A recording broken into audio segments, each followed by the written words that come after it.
Hello दोस्तों, नमस्कार। आज हम इस वीडियो में कुतुबुद्दीन ऐबक के बारे में अध्ययन करेंगे, जो आपके लिए एग्जाम की दृष्टि से बहुत महत्वपूर्ण है। इससे एक ना एक प्रश्न एग्जाम में पूछा ही जाता है, तो आपके लिए यह बहुत इंपॉर्टेंट भी रखता है। और इससे जो भी एग्जाम में प्रश्न आएंगे वो इस वीडियो में हम देखते हैं। आप अंत तक इस वीडियो को देखिए और वीडियो को लाइक कीजिए, कमेंट कीजिए, शेयर जरूर कीजिएगा। तो चलिए आज हम कुतुबुद्दीन ऐबक का अध्ययन करते हैं। तो कुतुबुद्दीन ऐबक के बारे में हम जान लेते हैं कि मोहम्मद गौरी की मृत्यु के बाद भारतीय क्षेत्र में कोई उत्तराधिकारी होना था गौरी का, तो वह उत्तराधिकारी कुतुबुद्दीन ऐबक हुआ, जिसको मोहम्मद गौरी ने नियुक्त किया था।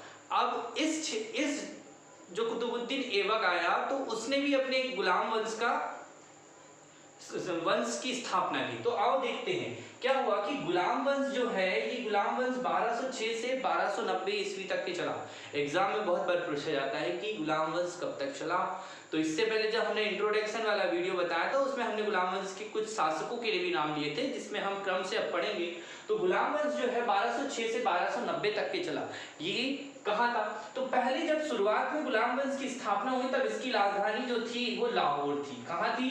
लाहौर इसकी राजधानी थी। शुरुआती दौर में जो गुलाम वंश हुआ स्टार्ट, तो कुतुबुद्दीन ऐबक ने अपनी राजधानी लाहौर में स्थापित की। लाहौर में स्थापित करने के पीछे कई कारण थे। उसे कहीं थोड़ा सा डर भी था कि जो मध्य एशिया, जो उत्तर पश्चिमी एशिया वाला जो क्षेत्र है, भारत के ऊपर वाला क्षेत्र, उस समय उस क्षेत्र में गजनी के आसपास वाले क्षेत्र में कुबाचा का शासन था। वो उसे डर था कि कहीं कुबाचा या कोई भारतीय क्षेत्र या उसके विजित क्षेत्र पर आक्रमण ना कर दे, इसलिए उसने सावधानी पूर्वक लाहौर में अपनी राजधानी को बनाए रखा। चलिए, तो गुलाम वंश जो है ये इसके अंदर भी तीन वंश आए। जैसे कुतुबुद्दीन ऐबक आया तो कुतुबुद्दीन ऐबक ने अपना वंश नाम रखा कुतुबी वंश, ठीक है, या इसको दास वंश भी कहेंगे या गुलाम वंश। क्यों? क्योंकि ये गुलाम था, ये दास था। अब इसके बारे में आगे देखेंगे। इसके बाद भी क्या है, इल्तुतमिश आया। इल्तुतमिश ने भी एक वंश लाया जिसको कहा शमसी वंश, ठीक है। एग्जाम में पूछा जाता है इल्तुतमिश किस वंश का था, तो शमसी वंश का। चूंकि क्या है, कुतुबुद्दीन ऐबक का दामाद था, ठीक है, दामाद भी था और दास भी था। एग्जाम में प्रश्न, कुतुबुद्दीन ऐबक का दामाद भी था और दास भी था, तो इस वंश का नाम बताया मैंने शमसी वंश, ठीक है। इसके बाद में सबसे ज्यादा गुलाम वंश का उत्तराधिकारी जो योग्य शासक था वो बलबन हुआ। बलबन ने यहाँ पर बलबनी वंश की स्थापना की। तो ज्यादा दिन तो नहीं चला, लेकिन ये लगभग 1266 के बाद में जब इसने अपने वंश की स्थापना की तो ये बलबनी वंश के नाम से कहलाया। चलिए, तो हम आज पढ़ रहे हैं कुतुबुद्दीन ऐबक को। कुतुबुद्दीन ऐबक क्या है? तो कुतुबुद्दीन ऐबक सबसे पहले कि 1206 में ये गद्दी पर बैठा, जिसका कार्यकाल मात्र 6 से 5 वर्ष के लगभग में था, क्योंकि 6 से 10 तक के आया ये। तो ये इसको हम देखें तो ये 1206 में इसका गद्दी पर बैठा था और 1210 में इसकी मृत्यु हो जाती है। मृत्यु कैसे होती है इसके बारे में देखेंगे। तो यह योग्य शासक था, विश्वसनीय था किसका? गौरी का, इसलिए उत्तराधिकारी बना। और सबसे पहली बार कुतुबुद्दीन जो था वो कैसा था? कुतुबुद्दीन ऐबक तुर्की था, ठीक है। अब प्रश्न आता है कि ऐबक से भी प्रश्न कभी कभी एग्जाम में पूछ लिए जाते हैं कि ऐबक का अर्थ क्या है? तो चंद्रमा के समान प्रकाशवान, चंद्रमा का देवता। ऐबक का अर्थ होता है चंद्रमा का देवता। यहाँ एग्जाम में प्रश्न पूछे गए हैं, कई बार पूछे जाते हैं, तो आपको ध्यान रखना है। चंद्रमा का अर्थ होता है मतलब ऐबक का अर्थ होता है चंद्रमा का देवता। अब क्या था कि ये जो कुतुबुद्दीन ऐबक था, ये बचपन में ही निसारपुर करके एक गाँव था, एक बाजार था, निसापुर नामक एक बाजार में इसकी बिक्री हो गई थी, इसे बेच दिया गया था, ठीक है। तो इसके लिए ध्यान रखना है, यानी कि ये बचपन से ही बेच दिया, इसको अलग अलग लोगों ने खरीदा और कुतुबुद्दीन ऐबक अंततः मोहम्मद गौरी के पास आया, ठीक है। भारत में तुर्की साम्राज्य का संस्थापक कुतुबुद्दीन ऐबक को माना जाता है। भारत में तुर्की साम्राज्य का संस्थापक जो है कुतुबुद्दीन ऐबक को माना जाता है, ये आपको ध्यान रखना है, एग्जाम में पूछा जाएगा। मुस्लिम साम्राज्य का आप अच्छे से जानते हैं, मोहम्मद गौरी, ठीक है। सुल्तान की उपाधि धारण नहीं की। अब क्या था कि ये दास बना रहा। जो मोहम्मद गौरी था उसका जो पुत्र था या जो उत्तराधिकारी थे, उसको ही अपनी जो भी आय जो भी था, टैक्स वगैरह जो भी था वो भिजवाया करता था। लेकिन ये सुल्तान का पद इसने धारण नहीं कहा। ये इसने क्या क्या नाम रखा? तो उपाधियां क्या क्या धारण की? तो उपाधि इसने मलिक और सिपह सलार की उपाधि इसने धारण की, मलिक की उपाधि धारण की, ठीक है। इसके बाद इसके लाख बख्श भी कहा जाता है। अब लाख बख्श यानी कि लाखों का दान देने वाला, ये उस समय जो भी था ये लाखों रुपए का दान दिया करता था, ठीक है, इसलिए इसको लाख बख्श कहा जाने लगा। पील बख्श भी कहा जाने लगा, पीर नहीं पील बख्श भी कहा जाने लगा।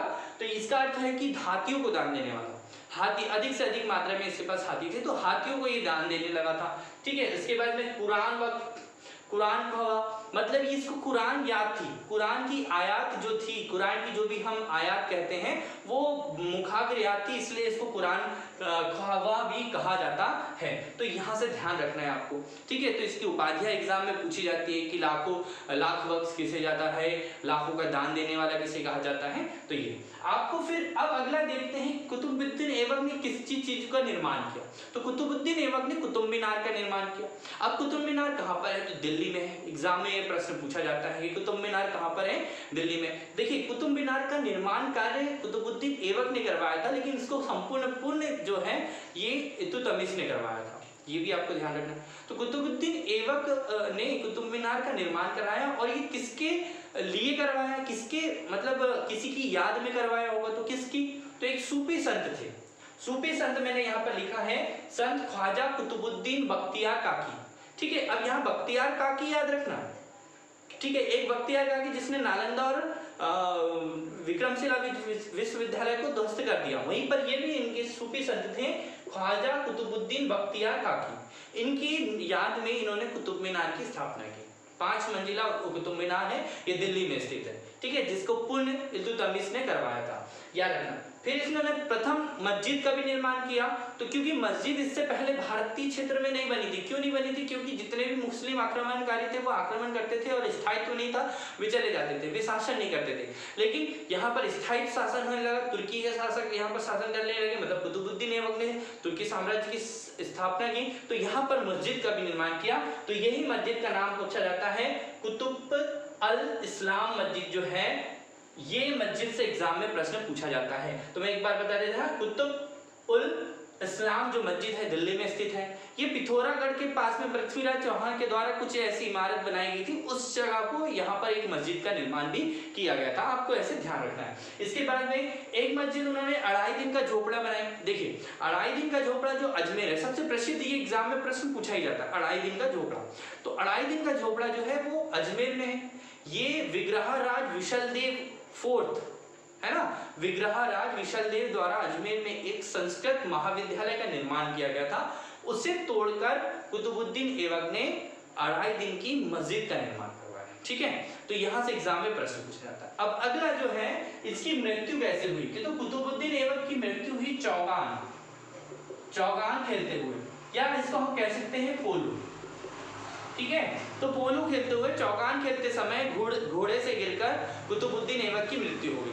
देखिए अगर आपसे पूछे कि तुर्कों ने क्या स्टार्ट किया था, तो चौगान खेलना तुर्कों ने स्टार्ट किया था, ठीक है। यदि इसके साक्ष्य देखें तो हमारे पूर्वोत्तर भारत क्षेत्र जो मिजोरम मणिपुर वाला क्षेत्र है, इस क्षेत्र में ये चौगान खेला जाता था, इसके अवशेष वहां से मिले हैं। लेकिन हमें याद रखना है कि कुतुबुद्दीन ऐबक की मृत्यु चौगान खेलते समय हुई और वो घोड़े से गिरकर हुई, तो वो भी ध्यान रखना है। कब हुई, 1210 में इसकी मृत्यु होगी। अब देखिए इसके बाद में कुतुबुद्दीन ऐबक ने कोई उत्तराधिकारी नियुक्त नहीं किया था, तो इस पे कुछ समय के लिए आराम शाह जो है, यहाँ लगभग 8 महीने के लगभग में आराम शाह इसका उत्तराधिकारी बनता है। लेकिन इल्तुतमिश को राजा बनाना चाहते हैं, सुल्तान बनाना चाहते हैं, इसलिए इल्तुतमिश इसको पराजित करके दिल्ली अपनी राजधानी बनाते हैं, ठीक है। तो आपको ये वीडियो कैसा लगा बिल्कुल कमेंट में बताइएगा, लाइक कीजिए, शेयर कीजिए। और अगले वीडियो में हम इल्तुतमिश रजिया के बारे में पढ़ेंगे, जो गुलाम वंश के वास्तविक संस्थापक के रूप में भी जाने जाते हैं। तो इसके बारे में हम अगले वीडियो में अध्ययन करेंगे। तब तक के लिए नमस्कार।